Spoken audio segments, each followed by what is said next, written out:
Okay, so this is going to be the last part of this session. So before this, we saw a lot about how you can set up, so generate the at least the structure files for DFT calculations. Marco showed how you can access the already calculated data from DFT calculations. And we have a lot of DFT data. So I think somebody might have their mic on if they can mute it, maybe, just so we don't get the interruptions. Yeah, so we have a lot of DFT data. We have something like 3 million entries, as Marco showed. However, this is the work of something like 20 years, yeah, the best part of 20 years worth of calculations. So even with things like AFLOW, it's still quite computationally expensive to generate all this DFT data. So because of that, we want to basically find ways to reduce the amount of computational time it takes to actually find out the properties of a material. So the way we've done this, we took all this data that we've built up and we used it to train machine learning models so that you can actually rapidly predict properties of materials. And we've also built an API, so now we can incorporate these into machine learning, into sort of materials design workflows. Okay, so the machine learning model we have is the first one I'm going to introduce, and this is the main one that was trained on actual AFLOW data, is what's called as PLMF, or Property Labeled Materials Fragments. So at the time we took, so this was the number of, so 26,674 was the number of unique materials we had in this ICSD part of the database at the time, this was a few years ago.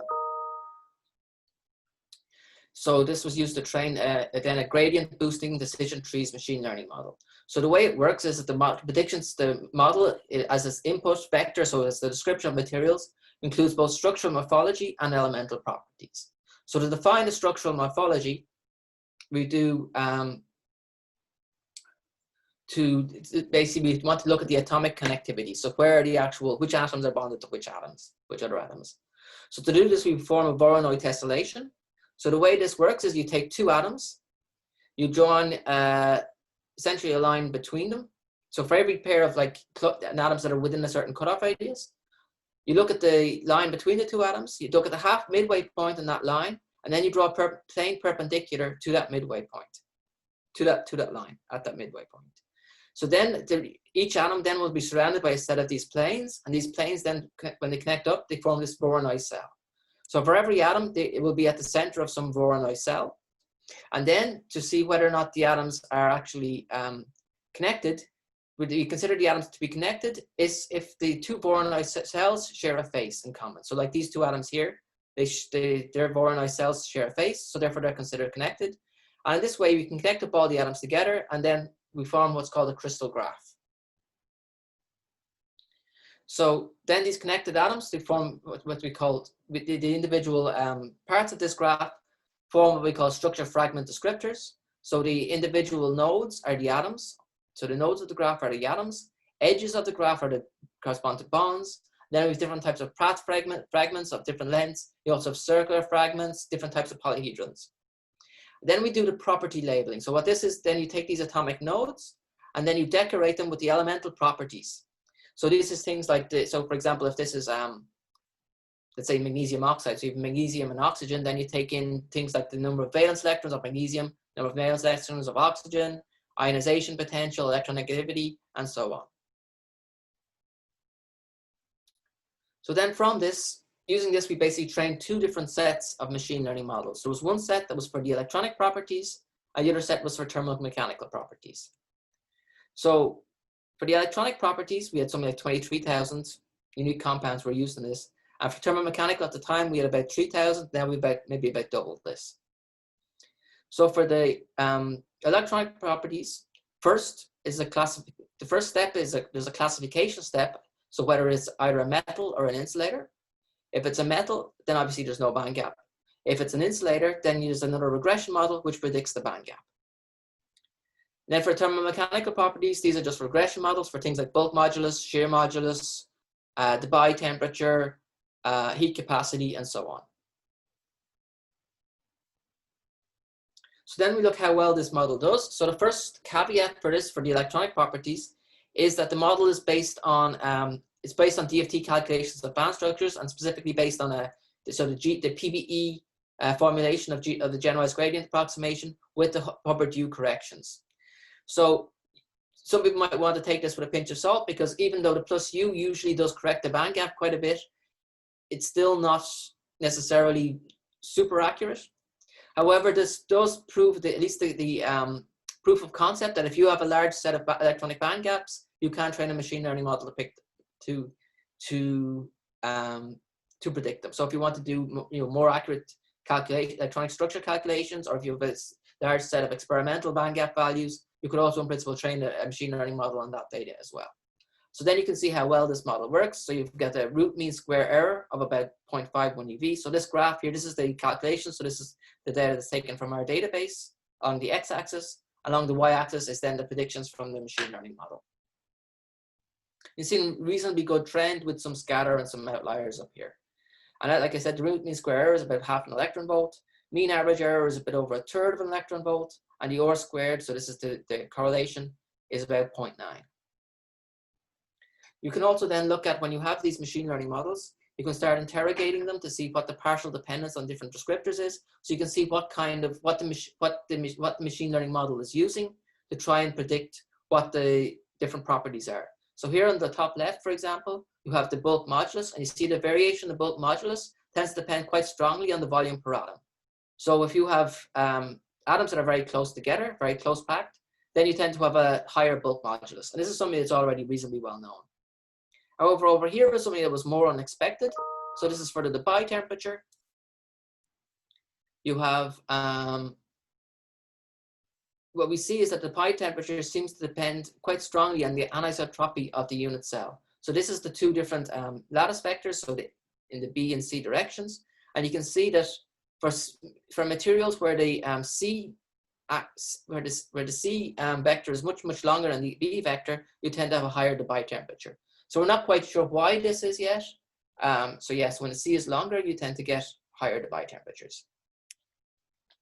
We're not quite sure why this is yet. This might be it might also be an artifact of the way that the Debye temperatures were originally calculated.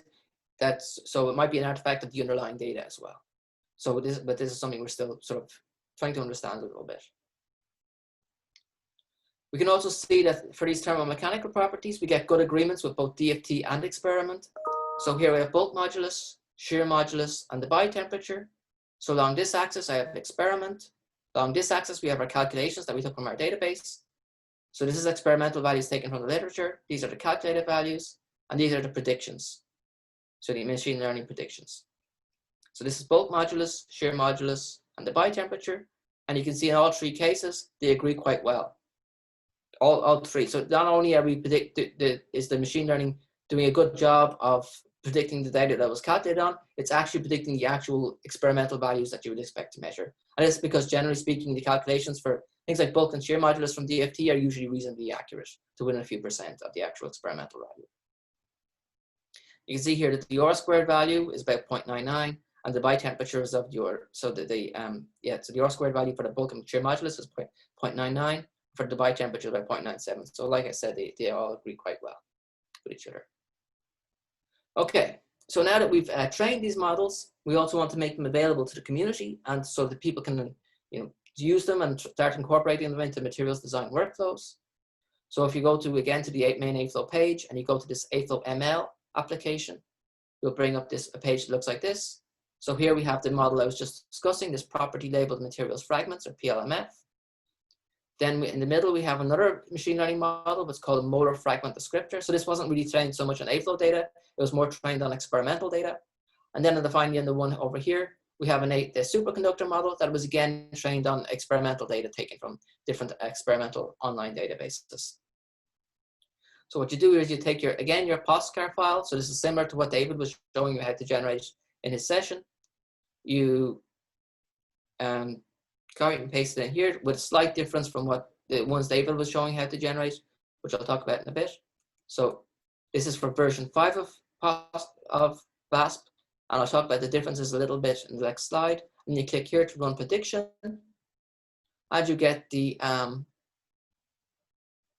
the results. So here you predict this is from magnesium oxide. It predicts it's an insulator, as you would expect for metal oxide, with a band gap of about a bit over 3.37 electron volts. So you get the energy, bulk modulus, shear modulus, heat capacity, the biotemperature, thermal expansion, etc. Okay, so the input file for this machine learning prediction is, like I said, it's a Poscar for version 5 of VASP. So the version 4 of VASP is what AFLOW normally uses. And this is what the prototypes that are generated using the prototyping software that David was showing earlier. It looks like this, whereas version 5 of VASP has an extra line. So you can see this extra line here, which is the, basically it's just a list of the different elemental species that are in your cell. And here in AFLOW, we always use the alphabetical ordering convention. So here again, they should be in the same order as they are here. So again, they're in alphabetical order. So you can see chlorine and sodium. Okay, so now I'm going to start some exercises for the online part. So I'm going to work through the first one, or at least one version of the first one, to give you a little idea of how it works. And then I'll let you try and do the rest. I'll give you maybe a few minutes to do it, to try it out. So hopefully I'm still sharing the screen. If I go here, I go to AFLOW-ML, but I also want to generate the Poscar file. So I go to the AFLOW prototypes. Here I do a search. So here we want to do Heuslers. So I'm going to search for the Heuslers. So here I go down, Heusler.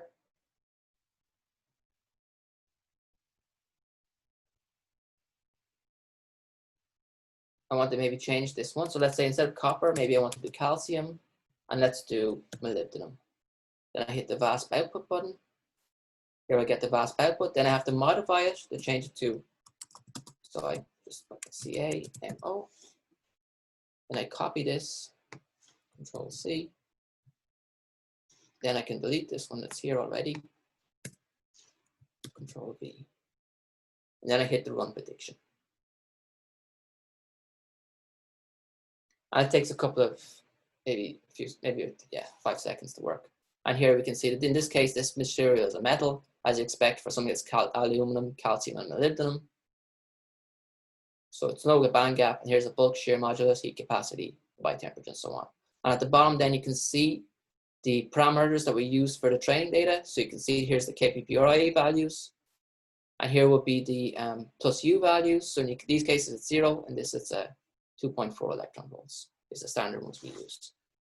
So let me put back up this list of exercises. So the first one, like I just showed you, so if you want to try one for yourself for a different, maybe with a different set of elements. So you generate the prototype and you copy it into the AFLOW-ML application and run the PLMF model. Then you should try and run the MFD model for the same structure. So you take the same prototype, you copy it in, and then you would just click on the MFD. So to run MFD, you would just do this one. Again, we want to replace it.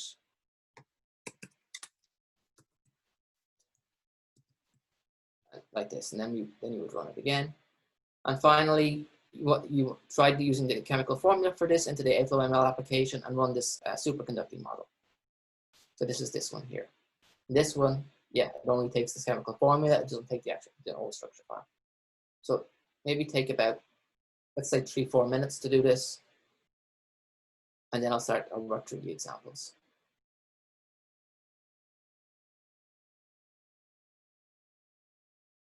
And if anybody has any questions, now is probably a good time to put them in the chat to ask. So if anyone has anything specific they want to ask about.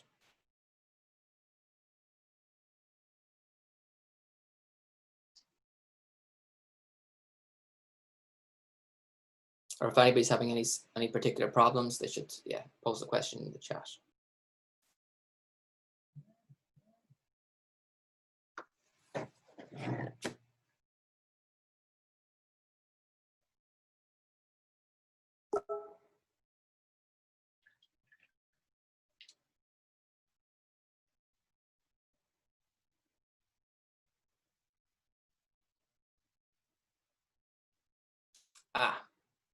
So let's go back to somebody's asking about how they do So if you go to, okay, first, if you find the Heisler page, so somebody's asking about how you just changed the elements. So here I go down, and here's the, so if you go down, scroll down to the very bottom, near the very bottom of the page, you will see a thing called here with species. So aluminum, here I can change it to something else, like say cobalt, and here let's say I can put in magnesium. And then if I just hit the VASP output button, it should generate a new file. So here's the command that's running. Don't think it's finished yet.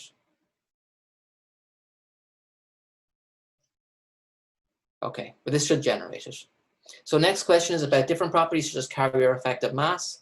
So effective mass is a bit of a long story with AFLOW, but we don't actually have this data in our database yet. So I mean, in principle, yes, if you have the data, you can train it. If you have enough data, and if there is like an actual, you know, underlying physics, and if you have access to the underlying properties on which it depends, which in the case of effective mass would be similar things to what the band structure would depend on, then yes, you would expect to be able to train the model on that. At the moment, we don't actually have effective mass data in the AFLOW database. It's actually not that, it's something that's actually quite difficult to extract automatically. So you can do it individually for one system by hand, but to try and automate something to actually really parse all of the band structures properly to actually extract this data is actually something that's very, very complicated to do. And it's something that we're still working on. So if you want to do it for one material, it's fairly straightforward. So will the tutorial recording be provided? I think this is up to you. This is the organizers. Usually for these tutorials, we usually do host them also on our AFLOW website.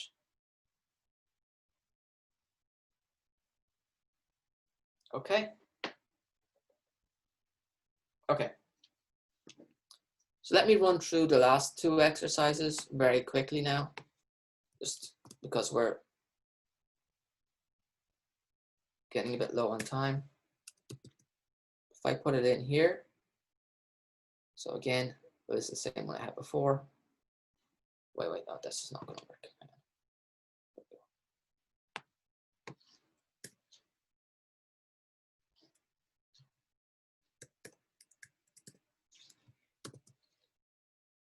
Okay, run prediction.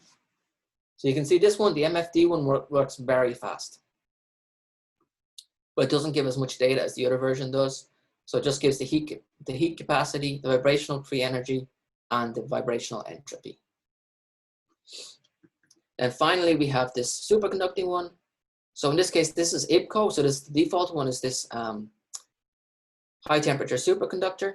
So I'll run the prediction for that as well, just so we can see what it is. And then we want to run it for the one I was doing before. So ALCA2, what was it? MO, let's try. And you can put any one you want in there.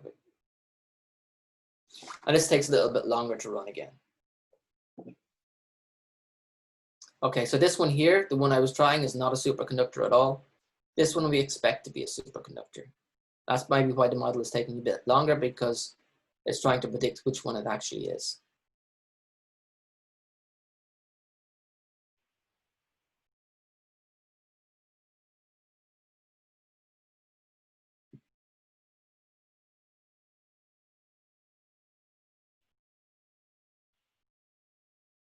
Okay, that might take a very long time. I'm guessing a lot of people are using it at the same time. So, oh, here we go. So it's about 90 Kelvin, just under 90 Kelvin. Okay, as you would expect for this high temperature superconductor. Okay, and then just at the end, I'm going to show very briefly, just a demonstration of how you can actually also access this model programmatically. So this is something that's quite useful. It's something we already published one paper where we've incorporated this into a materials design workflow. And it has a relatively, like we said, relatively simple interface. Okay, so the idea behind this is that instead of copying a Poscar into a web page, you instead submit the Poscar using something like a CURL to an endpoint. Then from this you get a task object, which will be a JSON file, which will include a thing called a task ID, which is basically just a hexadecimal number. So this then will give you your endpoint. So you post to this endpoint. So this is a tag for your particular prediction that you want. Then you get to put back a thing called a status object, which again will be a JSON file. One of the variables will be success. So if the success says this, so if it's, sorry, one variable is status. If the status is equal to success, then you get back a successful prediction. Otherwise, you might get something like pending, in which case you have to submit it again because you just have to wait. Or you might have to query the endpoint again. Or you might get something like a failure, so that the prediction didn't work. So maybe you didn't have a properly formatted Poscar file, for example. So here I'm just going to show a quick demonstration of how to do this. So here I'm using this command curl, this command line command. So here I have a directory. This has, again, the same Poscar I was showing before. So if I just write that out. So again, it has a version 5. And well, that's a different Poscar. And I also have a script, which I'll go through a little bit later. But first we want to do the curl version. So if I copy this in, and then I have to name it, what's the cu2mn. So here, hopefully you can all see this. Might be a bit small. Let me do. Okay. So here's the task. Here's this task object, and here's this task ID, and here's the results endpoint that I want to do the prediction of. That I want to query to get back my results. So let me just open up the file again. So here's the one I have to query. So again, it's pretty much the same thing up to the prediction point. Sorry, up to the version 1.0. But then it changes from PLMF/prediction. It changes to prediction/result. This.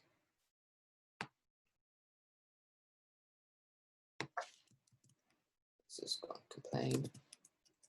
But results, and then I want to get this endpoint.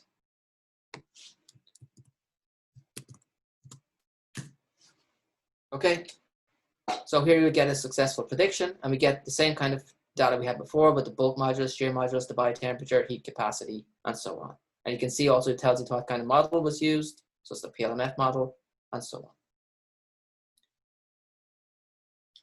Now this is obviously a bit cumbersome.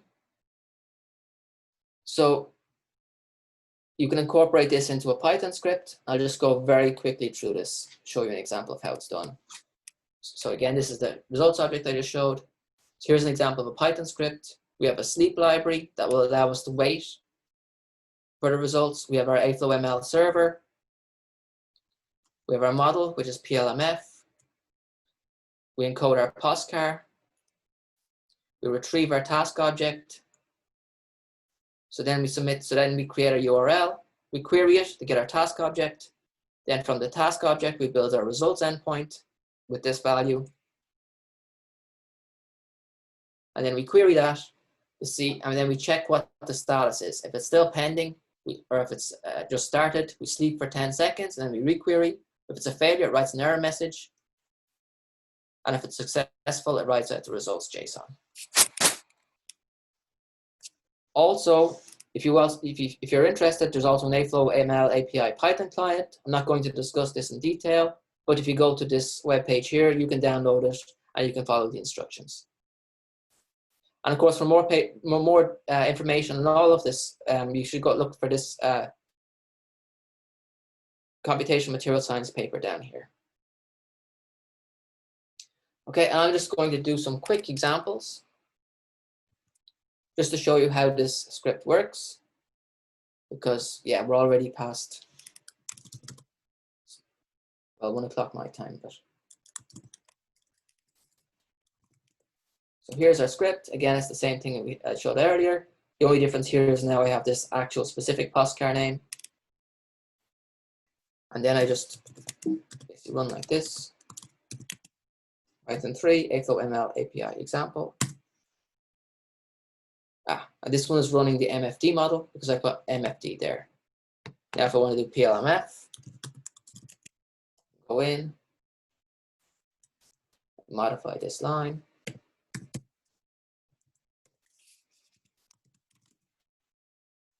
Run it again. This one takes a little bit longer.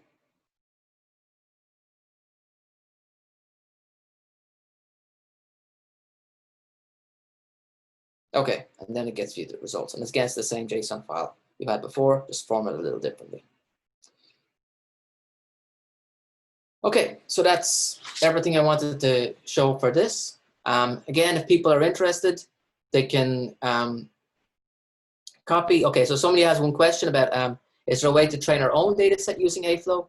So this is not something that we've made available yet. It's something we've been thinking about, but it's not something that's very straightforward to implement. It's something that maybe in the future we may. So, and then something we may do. And then there's another one, AFLOW. So, okay, so this is exactly what AFLOW is for. So next question about how does AFLOW offer a module library to perform the automated DFT calculations with VASP to generate their own data? So yes, if you have, okay, you need to have your own VASP license, and you'll need to download and install AFLOW on your desktop. But if you go to, let me show you here where they are now. While I'm here, let me show these schools. Okay, so this is very much a short version of our normal school. But if you go to the aflow.org page or the other link, you'll see this AFLOW School Online. And if you scroll down a little bit to here, this AFLOW School at Texas A&M. So this is one we did last June. And this was a 3-day school. And we have the tutorials uploaded online. So you can see, you can actually go through. And in this one, for example, yeah, David actually presents how you would actually run DFT, so VASP calculations through AFLOW. So how to generate the input files, how to submit the calculations, etc. So this is so there's a lot of very useful data. So this is like an extended, so this is the 3-hour version, but that we gave here today. And this is the 3-day version that you can find online if you're interested. Okay. Okay, good. Okay, so if that's everything, then I think Rico's just going to give a few acknowledgements to wrap up. So I'm going to pass over to him now.